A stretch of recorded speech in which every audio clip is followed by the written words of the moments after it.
কণিকা কাক পিঠা মনে করে সেই প্লেটে হাত দিতেই গরম তেলে তার হাত একদম পুড়ে গেল। ওরে বাবারে, মরে গেলাম। এ আমার কি হলো? আমার হাতটা যে একদম পুড়ে ছাই হয়ে গেল। এখন আমি কিভাবে সবার সামনে যাব? সে অনেক অনেক দিন আগের কথা। নিজুমপুর গ্রামে টুনিয়া তার দুই ছেলেকে নিয়ে বাস করত। ছেলে দুটো ছিল খুব মেধাবী।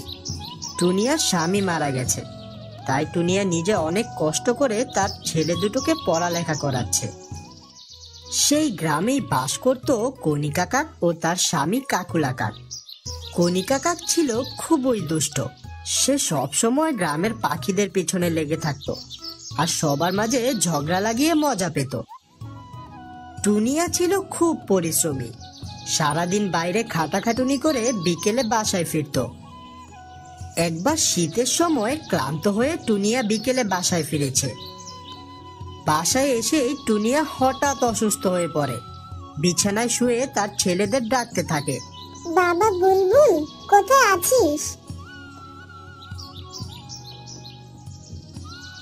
কি হয়েছে মা, তোমার শরীর খারাপ লাগছে নাকি? বুলবুল, কোথায় আছিস? জলদি এখানে আয়।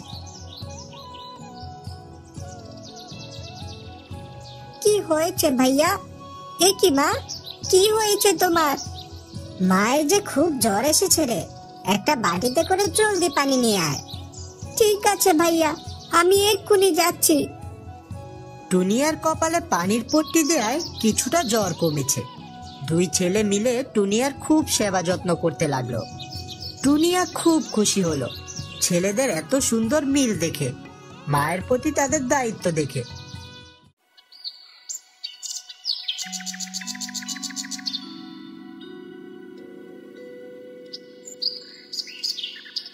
পরদিন সকাল হলো। টুনিয়া কিছুটা সুস্থ হলো আর কাজের জন্য বের হয়ে গেল। বাবা বুলবুল, আমি কাজে যাচ্ছি, বাসায় থাকিস, বুলবুলকে দেখে রাখিস। ঠিক আছে মা, সাবধানে যেও। টুনিয়া কাজে চলে গেল। বুলবুল আর পুলপুল ঘরের সব গুছিয়ে রাখলো। তারপর পুলপুল বন্ধু পেঁচার বাসায় গেল স্কুলের পড়াগুলো লিখে আনতে। কিরে পুলপুল, স্কুলে যাসনি কেন? মায়ের শরীর অসুস্থ ছিল রে, তাই যেতে পারিনি। তুই আমাকে স্কুলের পড়াগুলো দে তো। ঠিক আছে, দিচ্ছি। পেঁচার বাসায় শীতের পিঠা বানানো হচ্ছিল। পুলপুল পিঠার সুন্দর গ্রান পেল আর ভাবছিল বাসায় গিয়ে বলবে মাকে পিঠা বানিয়ে দিতে। স্কুলের পড়া নিয়ে বাসায় চলে গেল পুলপুল। বাসায় যে বড় ভাই বুলবুলকে বলতে লাগলো, ভাইয়া ভাইয়া, জানো পেঁচা বন্ধুর বাসায় শীতের পিঠা বানাচ্ছিল। আমাদের বাসায় শীতের পিঠা কবে বানাবে ভাইয়া? আমার যে শীতের পিঠা খেতে খুব ইচ্ছে করছে। ঠিক আছে মা, আজ আসলে বলবো আমাদের পিঠা বানিয়ে দিতে। ঠিক সেই সময় টুনিয়ার বাসার সামনে দিয়ে যাচ্ছিল কণিকা কাক। তখন পুলপুলের অর্ধেক কথা শুনে ফেললো সে। এরপর পুরো গ্রামে ছড়িয়ে ফেললো টুনিয়ার বাসায় খুব অভাব, কোনো কিছুই খেতে পায় না তারা। টুনিয়ার ছেলে দুটো খিদায় কান্না করছে। আহা গো, টুনিয়ার বাসায় তার ছানারা খেতে পারছে না। টুনিয়া এত কাজ করে, তাহলে ওর বাসায় এত অভাব কেন? তা তুমি জানলে কিভাবে? আরে আমি তো টুনিয়ার বাসার সামনে দিয়ে যাচ্ছিলাম, তখনই শুনলাম। বিকেল হলো, টুনিয়া তার বাসায় ফিরল। কি রে বাবা, কই রে তোরা? এই তো মা, তোমার শরীর কেমন এখন? হ্যাঁ বাবা, ভালো। পুলপুল কোথায়, পড়তে বসেছিল? হ্যাঁ মা, ও পড়তে বসেছে। আজকে ও শীতের পিঠা খেতে চেয়েছিল। আচ্ছা বাবা, বানিয়ে খাওয়াবো তোদের। টুনিয়া জানতে পারলো কণিকা কাক গ্রামে মিথ্যা বলছে সবার কাছে। তারপর টুনিয়া কণিকা কাকের বাসায় গেল। কি ব্যাপার কণিকা কাক, তুমি গ্রামে মিথ্যা রটাচ্ছ কেন? তুমি কি দেখো আমি আমার ছেলেদের অভাবে রেখেছি? তোমাকে সাবধান করে দিলাম। এই বলে টুনিয়া চলে গেল। কণিকা কাক দাঁড়িয়ে দাঁড়িয়ে বলতে লাগলো, আমার শাশুড়ি গেলে তোকে তো আমি উচিত শিক্ষা দিব। দাঁড়া টুনিয়া, তোর ছানাদের পিঠা খাওয়ার ইচ্ছে আমি কোনোদিন পূরণ হতে দিব না। সেই ঘটনার কয়েকদিন পর বুলবুল তার মাকে বলতে লাগলো, মা, ও মা, আমার খুব পিঠা খেতে ইচ্ছে করছে। শীত তো চলে যাচ্ছে, তুমি পিঠা কবে বানাবে মা? বানাবো রে বাবা, আজকে বিকেলেই বানিয়ে দিব, কেমন? আচ্ছা মা, ঠিক আছে। এখন আমি চলি, বড় ভাইয়ের কথা শুনিস। ঠিক আছে মা। টুনিয়া কাজে চলে গেল। বুলবুল খুশি মনে তার ভাইকে বলতে লাগলো, ভাইয়া, মা বলেছে আজ বিকেলে আমাদের পিঠা বানিয়ে দিবে। তুমি আর আমি খুব মজা করে পিঠা খাবো। হ্যাঁ রে বুলবুল, মায়ের হাতের পিঠা যে কি মজা, শীতকাল আসলেই তা বোঝা যায়। কনিকা কাক উড়ে যাওয়ার সময় টুনির ছানাদের কথা শুনে ফেললো আর মনে মনে বলতে লাগলো, খাওয়াচ্ছি তোদের পিঠা। আমি বেঁচে থাকতে তোদের পিঠা খাওয়ার ইচ্ছে এত সহজে পূরণ হবে না, এই মনে রাখিস। টুনিয়া সারাদিন কাজ করে পিঠা বানানোর যাবতীয় জিনিসপত্র এবং রসের হাঁড়ি নিয়ে বাসায় ফিরল। বুলবুল, বুলবুল, কই রে তোরা? রসের হাঁড়ি নিয়ে এসেছি, আজকে রস গরম করব, কাল পিঠা বানিয়ে দিব, কেমন? ঠিক আছে মা। বুলবুল খুব খুশি হয়ে গেল। রাতে টুনিয়া রস গরম করতে গেল।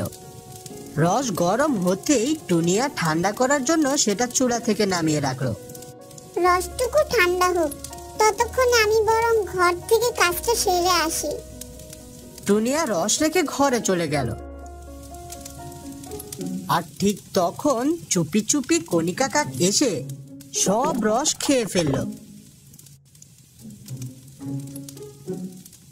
কিছুক্ষণ পর টুনিয়া রান্নাঘরে এসে দেখলো রসের হাঁড়ি খালি পড়ে আছে। বুলবুল, বুলবুল, এখানে আয়। তোরা কি কেউ রান্নাঘরে এসেছিলি বাবা? না মা, আমরা তো বাইরে খেয়েছিলাম। টুনিয়া ভাবতে লাগলো, রস কে খেলো?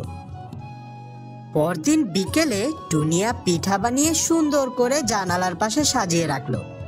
যাক, পিঠাগুলো তো হয়ে গেল, এখন যাই ঘরে যে অন্যান্য কাজ করি। টুনিয়া কিছুক্ষণের জন্য বাহিরে গেল। ঠিক তখন কনিকা কাক রান্নাঘরে এসে পিঠাগুলো সব খেয়ে ফেললো।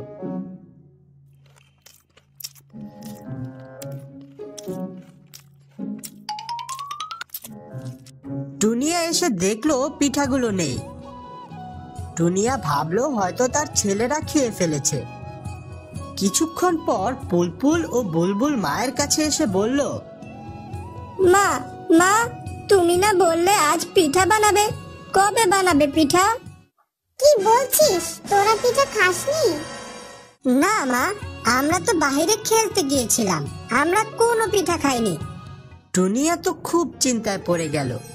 রস পিঠা এইসব কে খেয়ে ফেললো তাই ভাবতে লাগলো। টুনিয়া একটা বুদ্ধি আঁটলো, ভাবলো আবার পিঠা বানিয়ে দেখবে কে এই পিঠাগুলো খাচ্ছে। আচ্ছা বাবা, তোরা ঘরে বস, আমি তোদের জন্য পিঠা বানিয়ে আনছি। টুনিয়া রান্নাঘরে পিঠা বানালো। পিঠা বানানো শেষে নিজে নিজে বলতে লাগলো, উফ, কি সুগন্ধ, খুব মজা হয়েছে মনে হচ্ছে। কনিকা কাক আড়ি পেতে শুনছে আর অপেক্ষা করছে, সুযোগ পেলেই সবগুলো পিঠা খেয়ে নিবে। টুনি পিঠা বানানো শেষে সেই পিঠা ঘরে নিয়ে গেল আর জানালার পাশে একটা প্লেটে গরম তেল রেখে দিল। কনিকা কাক পিঠা মনে করে সেই প্লেটে হাত দিতেই গরম তেলে তার হাত একদম পুড়ে গেল। ওরে বাবারে, মরে গেলাম, এ আমার কি হলো? আমার হাতটা যে একদম পুরো ছাই হয়ে গেল, এখন আমি কিভাবে সবার সামনে যাব? টুনিয়া কনিকা কাককে বলল, কি কনিকা কাক, কেমন লাগছে? এখন আমার ছানাদের পিঠে চুরি করে খেয়েছিলে না, এখন উচিত সাজা হয়েছে তোমার। আর এভাবেই কনিকা কাক লজ্জায় গ্রাম ত্যাগ করলো আর গ্রামের মধ্যে ঝগড়া ঝামেলা একদম কমে গেল।